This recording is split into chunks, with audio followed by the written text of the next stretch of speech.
to show that historically God has commanded pagan nations to be exterminated. Why? Because they went rogue and they went um, against God's ways. For instance, look at the gods they served, the pagan gods they served. As part of ritual, this is one thing God did not do.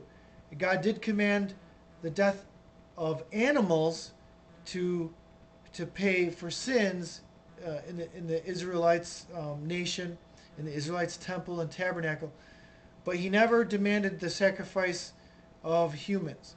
Look at some of the pagan religions where it's quite sick. They want the death of virgins.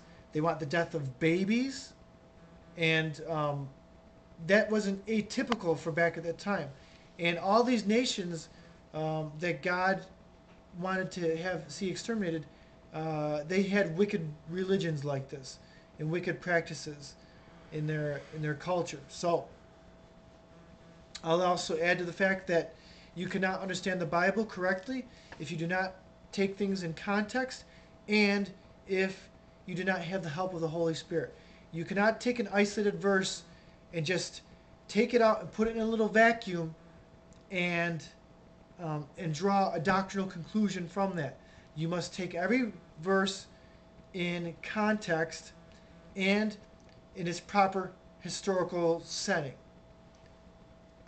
I could go on about that. There's a proper way to read the Bible, and taking one verse and building a whole doctrine around it, it doesn't work. And every major heresy that exists out there exists from a person doing the same exact thing. Abortion is not always murder, but abortion always takes a valid human life.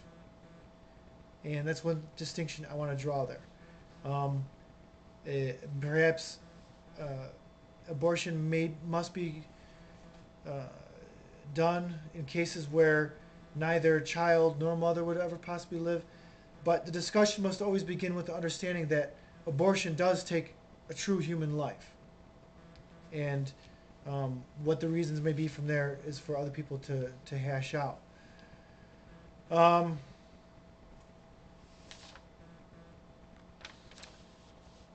You mentioned that God doesn't force anyone to. You mentioned that God forced. Why does God force a 12-year-old girl to have a baby when she's been brutally raped? God doesn't force anyone to do anything. Look around you. People are free to make choices all the time. And God doesn't force anyone to do anything. If she wants to have an abortion, and especially in this nation, she can. But God won't stop her either way. God may not want it. God may want it.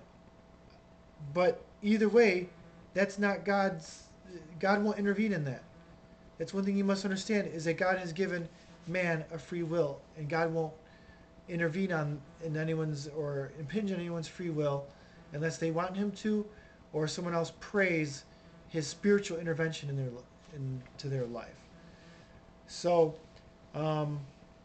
my video is a little bit scatological like yours, so hopefully it works out.